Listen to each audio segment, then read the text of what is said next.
Hey, what's up, everyone? Welcome to Instant Replay, a sports podcast where we analyze Wolverine sports and professional teams. I'm Andres Hernandez. I'm Carlos Garcia. And I'm Matthew Cardoso, here to give you the latest news and stats for local and professional teams across the league. So we're going to start off with the Belen sports. The varsity volleyball team, after a hard-fought run, the team season came to a close end after a heartbreaking loss to Freedom. In the three sets, Freedom won 25-13, 25-19, and 25-23 on their way to winning the states. So what do you guys think about the season? I think the volleyball team did really good. There's a lot of guys who came up from the JV team, and I think they're really going to improve for next season. Yeah, I think they kind of came out very, not as strong, and I don't think anyone expected them to go straight to the States, and they really picked it up and kind of shut everyone down, so I think they did really well. Yeah, I've been watching this team since the beginning of the season. I've watched a lot of the games against not very good teams like Pinecrest Prep. I've watched them play against Braddock. I've seen their team grow, and I know that they weren't expected to go far since a lot of players came up from JV. Right. The chemistry probably wasn't the best at the beginning, but seeing that team grow and how much states meant to them, I think that next year they're going to come out even stronger and they're going to take it all the way. Right, so with that, we're joined here today with Joseph Perez and Cody Aguirre, two juniors on the varsity volleyball team. So let's do it. What do you guys think you guys can improve on for next year to go farther in the tournament? I just think we have to be more in the moment and work harder on the little small things. Like in the first set against Freedom, we gave them most of their points. So just focus on what's happening on our side and then leave the rest to them. I agree with that. I think we need to focus on not making errors and not overthinking things and just playing our game and doing what we do and we've done throughout the year in practices and districts and regionals. What do you guys think was a key factor in this team's advancing so far in the tournament? Like we were saying before, a lot of guys came up from JV. So what do you think was a main dominant thing, a force in the team that helped you guys advance so far? I thought it was a culmination of hard work and just how involved the guys were, how much we wanted to win, how much work we put into it. It was just a mindset from the beginning that we wanted to get to states. Yeah, we had this dedication from the beginning of the year that our coach put on us. He told us that our goal was to make it to states, and we all strive for that goal, and we all tried our hardest to get to that goal, and as you can tell, we did. Yeah, I agree with you guys were saying. I know, for example, you guys mentioned hard work, dedication, but also, for example, both of you guys, last year in the cafeteria, you guys would go in the lunch line 5 times. And then this year, you guys started working harder, and you guys started eating salad. You were really dedicated. You're practicing every day, you're having a better lifestyle, you're eating better, and you guys really put it all out there this year. And exactly. I think if you set your goals and you want to achieve them, you work hard, you do anything possible, and that's why you guys advanced so far and had the dedication and the time, put in the effort to really strive for the best. Yeah, you guys really wanted it. Hey, one more question. What do you think about after having a great season?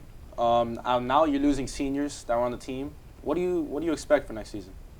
I expect to win states. It's my last year.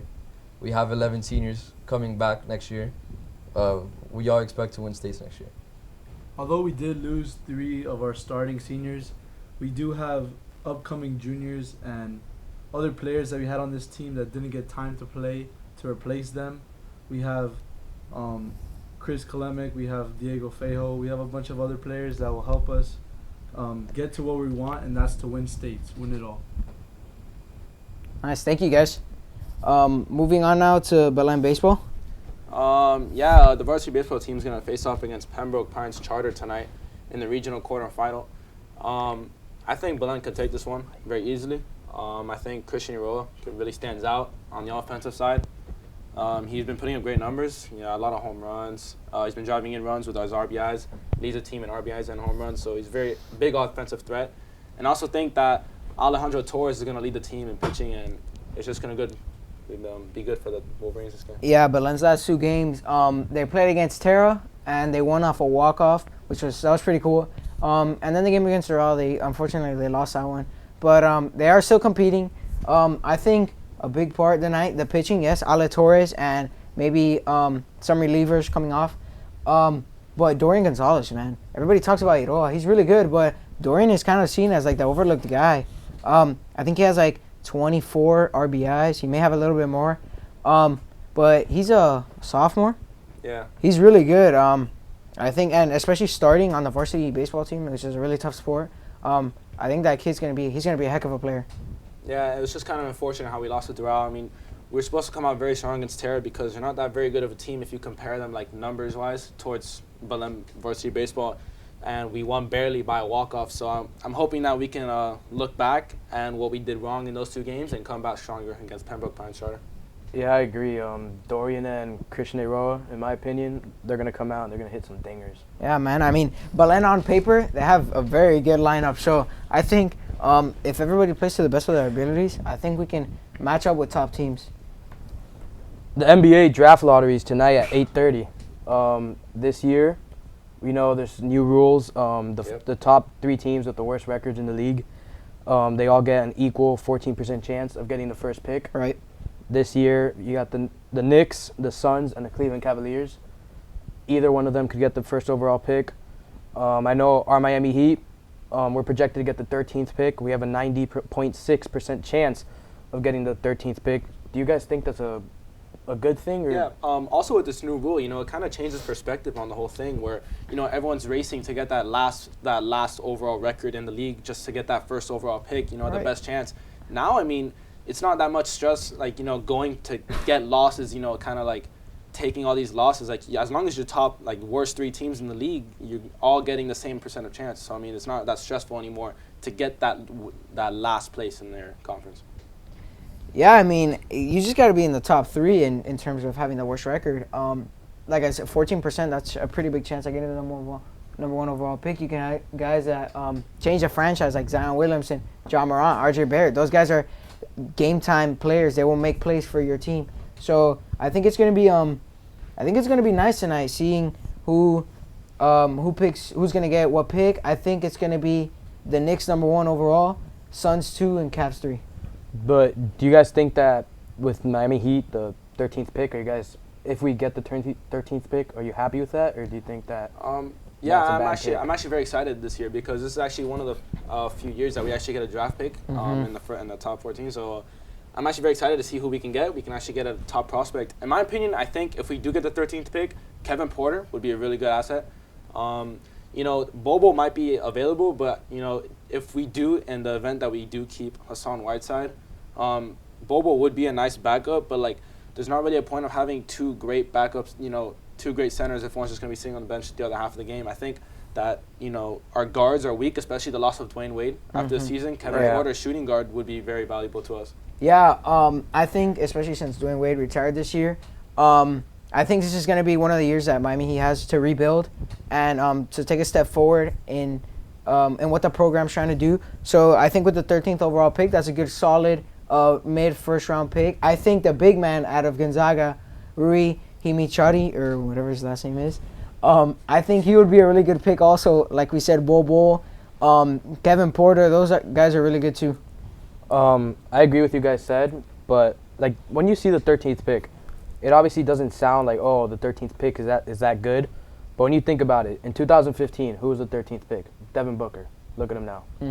2 years later after that, 13th pick was Donovan Mitchell. I know, but that could be said about any pick, though. But, like, because you look at, the last couple of years, like, the 60th pick, Isaiah Thomas, I mean, look what he's turned out to be, because not even people in the second round turn even, like, be in the league. Exactly. And to be the last overall pick in the draft and then to turn out to almost be an all-star, I mean, that's crazy. I mean, he's already been to an all-star game in his career, so, I mean. Yeah, he was almost MVP. I know, but, like, 13th pick, players like Devin Booker, Donovan Mitchell. Kobe Bryant back in 1996, that draft.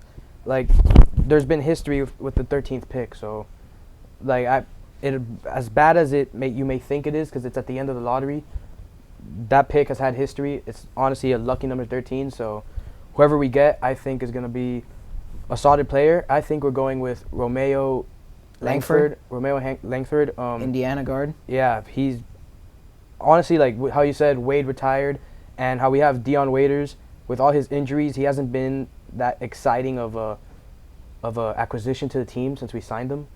Like, everyone thought he was going to be amazing, but he keeps getting injured. So he hasn't been playing to his best abilities. Dwayne Wade retiring. So I honestly think that we're going to take a shooting guard. Now, either him or Kevin Porter Jr. I've seen mock drafts of Kobe White. I'm fine with either of them, but I don't know about Romeo that much because I saw how he shot 125 three-pointers throughout the season and only made 30-something of them. I think it was 37. So Yeah. he's shooting around 27% from the arc. And in 32 games, he had 68 turnovers. He's averaging 2 turnovers per game, which is the last thing that the Heat need. Like, the Heat turn over the ball a lot. Yeah. And it's also said with Dion Waiters, I mean, he is getting hurt a lot, and he has missed, I think, the past 2 seasons, right? Yeah, 2 seasons? mostly of the past 2 seasons. But he's still very young. I mean, if he can stay healthy for the rest of his career, I think he can be a very valuable asset. But, I mean, you can't really trust the process on that one because, I mean, just look at the consistency of his injuries. And the last one was not good either. I mean, the last one was a very bad injury. So, I mean, injuries like that always kind of wear you down and stay with you forever. Yeah, I think that's why the Miami Heat, I think they're in a good position right now, having some young guys that are really good. Josh Richardson. That's my favorite player. Yeah, he's going to be, I think right now he's like one of the best players on the team. He's going to be the face of the franchise maybe if he sticks with us in a few years. But with this draft pick, they're going to bring in a young guy. He's going to be introduced to the organization. And he's really going to help out the team.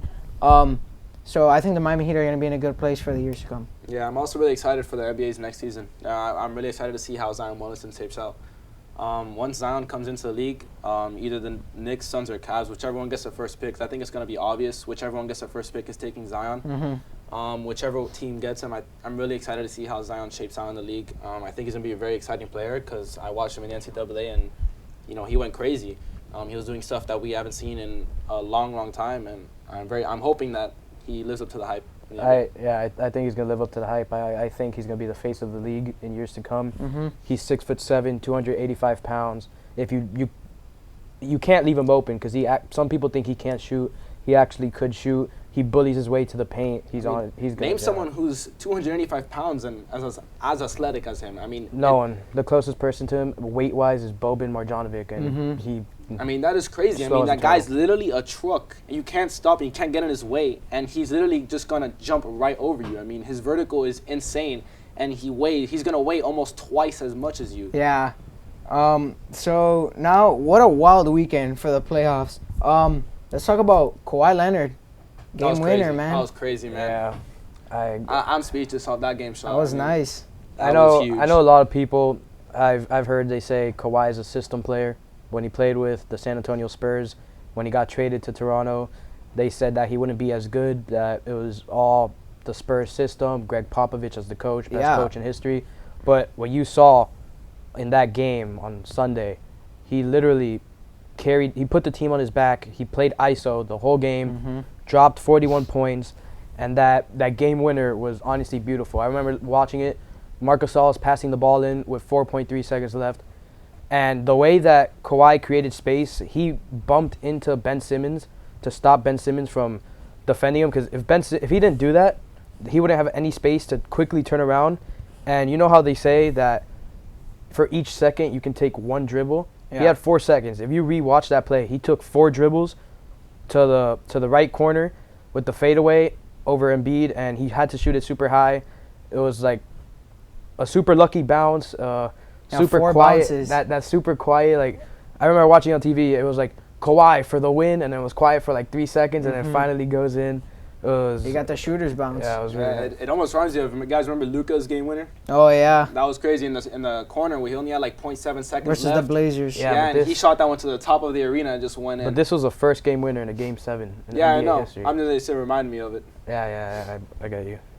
And also, Steph Curry and Seth Curry going against each other in the conference finals. That's crazy. That's really cool. Yeah, and also Mark and Paul Gasol, Raptors versus Bucks. So this is the first time that brothers ever play against each other in conference finals. I wonder how the families are coping with that. I mean, I know that Del Curry said that him and his wife are going to flip a coin to decide which Curry brother to root for each game. That's pretty funny.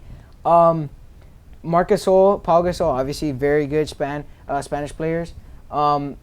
It's going to be these 4 teams that are left. It's going to be a really good playoffs. and I'm excited and looking forward to seeing what's gonna happen. Yeah, anybody that's left can take this, and there's a lot of guys who will step up. And I think Steph Curry really needs to step up in his series as well. Now that Exactly. Kevin Durant's not playing the first 2 games, Mhm. so I think he really needs to play like he did in that other game, and he really needs to step up and lead the Warriors for the first 2 games. Right. And speaking about the Curry brothers being in the same series against each other, I know that the Curry family, they all the time they would travel from Golden State to Portland, just keep watching each of their sons play. So them playing against each other to go to the finals, that's probably a dream come true for the parents, being able to experience that and watch that. Yeah. So, Golden State Warriors, Trailblazers, game 1 tonight. What are your thoughts on this? I think that, I don't know, man. Kevin Durant out for game 1 and game 2. That could be a major hit to Golden State. The Blazers need to take advantage of this. Yeah, I think, though, that the Splash Bros, Curry and Klay Thompson, I think they're going to step up. But after the way CJ McCollum played in Game 7 and just Damian Lillard being an absolute threat, I think the Blazers are going to take Game 1. I know a lot of people are going to disagree with me. A lot of people are going to disagree with me. Like, I know in the last podcast, I was gassing up Kevin Durant. I was talking about how good he was, 6'11", 7'6" wingspan, how he can shoot, all the points he's averaging. But with him being out for the first 2 games, I really see the Trailblazers, the way that McCollum can help Damian Lillard like that. Damian Lillard was having a horrible game. He was off the whole night, and he just comes up and drops 37. The last series, he dropped 40. It was earlier in the series One of as the well. earlier games, yeah. When Damian Lillard's not playing good, CJ McCollum playing good. When CJ McCollum's not playing good, Lillard's playing good. If they both come out and play to their best abilities, they could take advantage that Kevin Durant's not playing these first 2 games. And honestly, I'm going to go for it. I have the Trailblazers winning in 7 the whole series. Yeah, I mean, if Damian Lillard and CJ McCollum play as we know that they can play, and Right. Steph Curry and Klay Thompson play as we know that they can play, both of those 4 players play to their best of their abilities, I think this series could be one of the most exciting series we've seen in a while. And I think these 2 teams can really go back and forth the whole series. And honestly, I don't know who I can pick. I think if Kevin Durant comes out strong when he comes back, and Steph Curry can handle the series when he comes back, maybe if it's tied, or even if they've taken advantage and the Blazers just fall out and the Warriors are holding it 2-0, if Kevin Durant comes out strong, I think the Warriors can take it. But I mean, CJ McCollum and Damian Lillard can be considered, the best duo in the NBA. Yeah, that's the thing with like these teams that they don't have as much talent. Like you see the other teams in the playoffs, the Bucks, Kawhi. I mean, Giannis, he's an amazing player. The Raptors, Kawhi. The Warriors, we don't even have to get started with them. Durant, Klay Thompson, Curry, all those guys. Starting 5. DeMarcus Cousins, Draymond Green. And that's the thing, like these guys, the Blazers, they don't have a legitimate, like Damian Lillard, he's really stepped up in these playoffs. But last season, you couldn't have told me that Damian Lillard would have gone off in the playoffs. CJ McCollum. Past is in the past. I know, but like that's the thing, that when you're facing adversity, these guys, they're professional athletes. They know what they're doing. They will step up. Everybody else on the team will pick up the slack and help them get to the point where they are now. They're competing for a spot in the NBA Finals. So I think it's going to be a really good series between all 4 of these teams.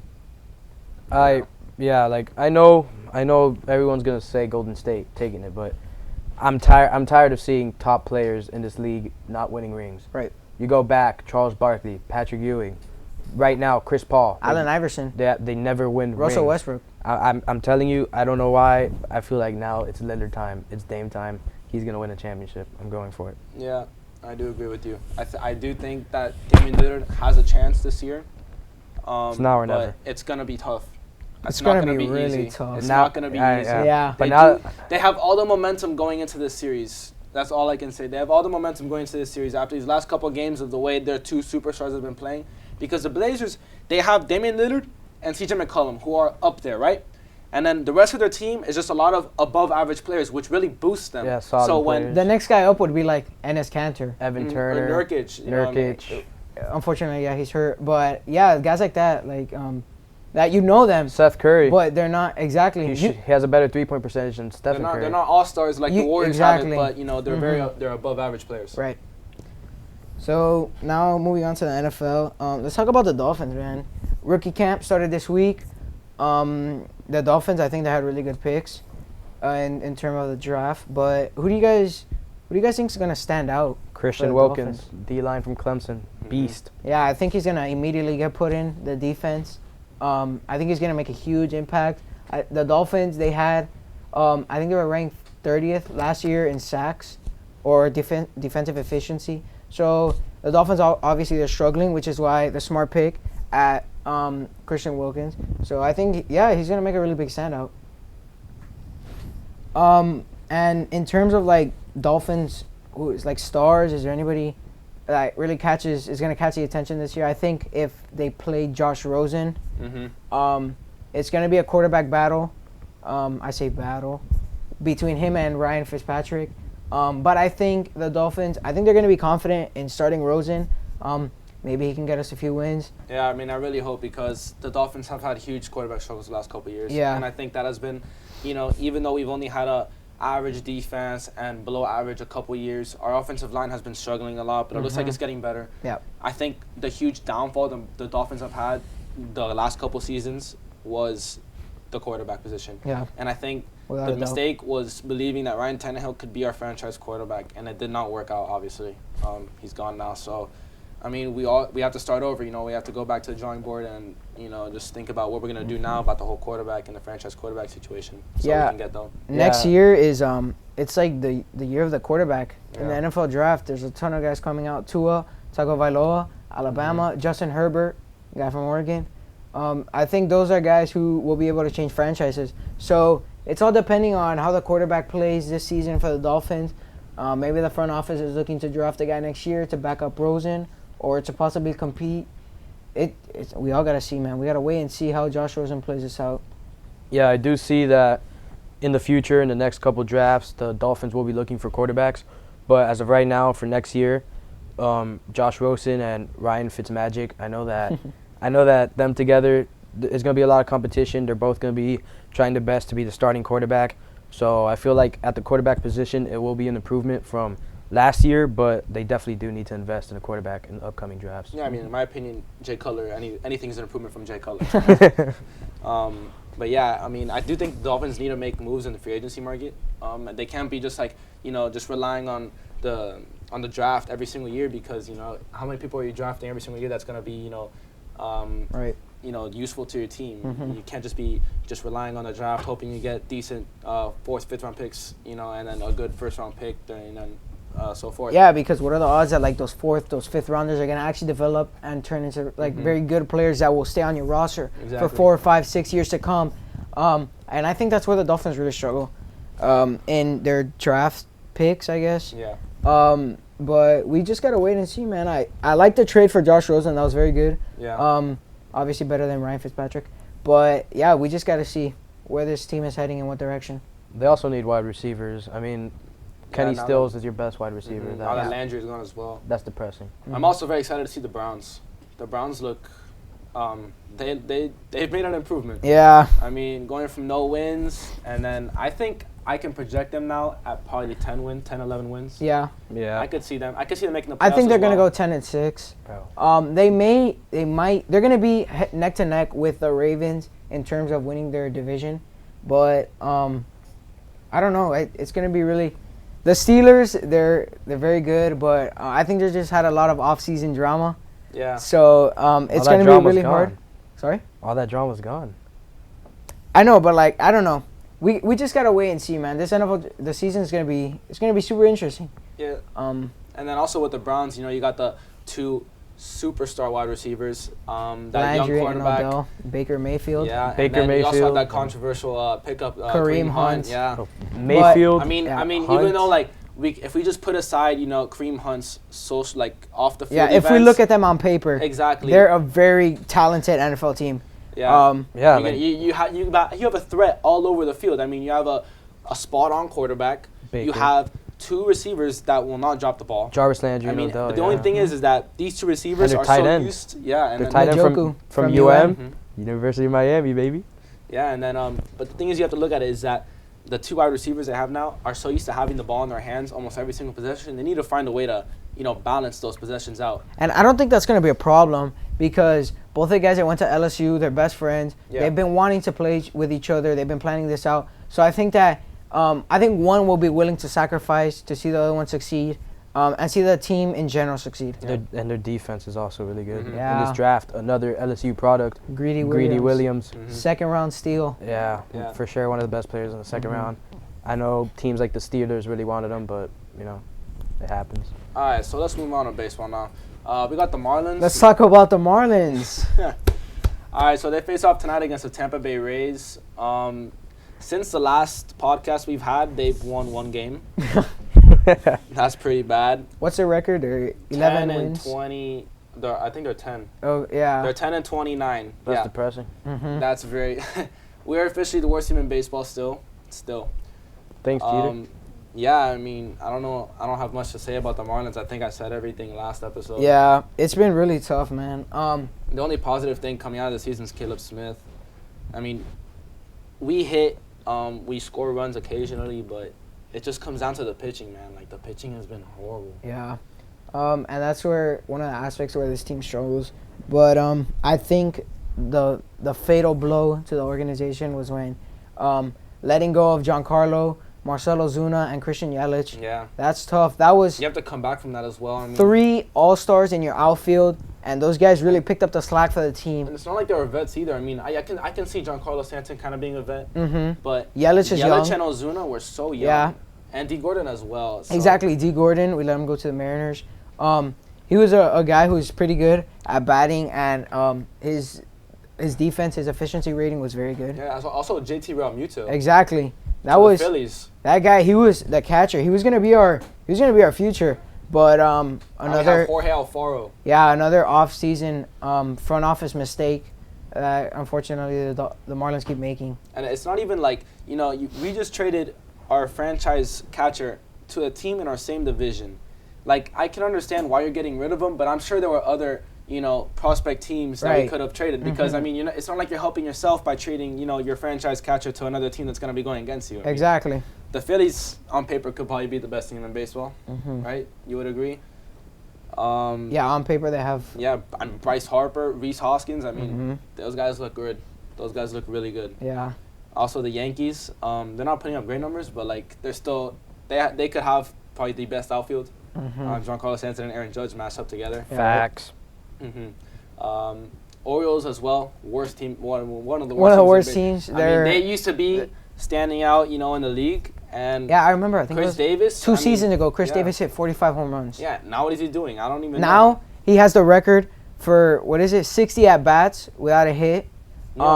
Yeah. That was this season. So, yeah, it's how much 2 seasons can change for an MLB franchise. You go from a guy hitting 45 home runs to you guys making the playoffs to really being a contender, and then now you guys are at the bottom of the Yeah, I mean, 60 at bats, no standings. hits. He's gonna catch up to Cal Ripken's attendance record. So. Yeah. That would be pretty funny.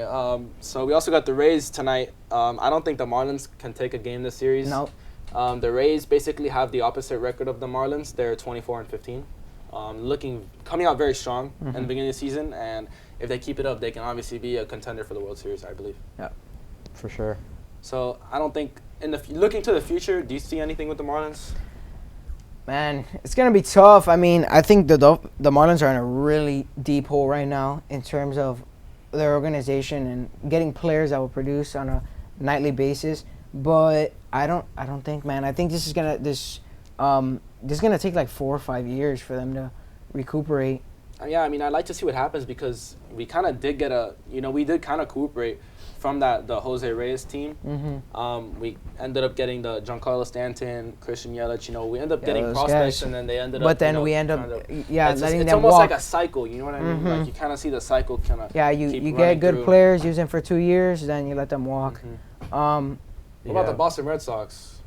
World Series champs, defending champs. I think right now they're kind of struggling. The bullpen hasn't been as great as it was last year. I think Chris Sale, he has as many losses this season so far as he had last season. So obviously, David Price, a very good pitcher also, but he's a little bit slacking.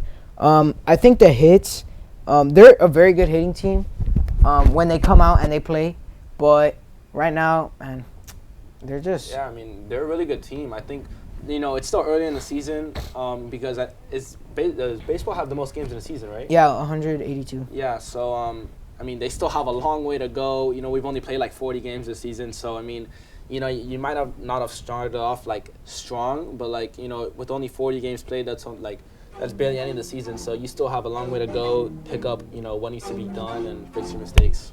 That's all for today's episode. Make sure to tune in next time, and from all of us, have a good day.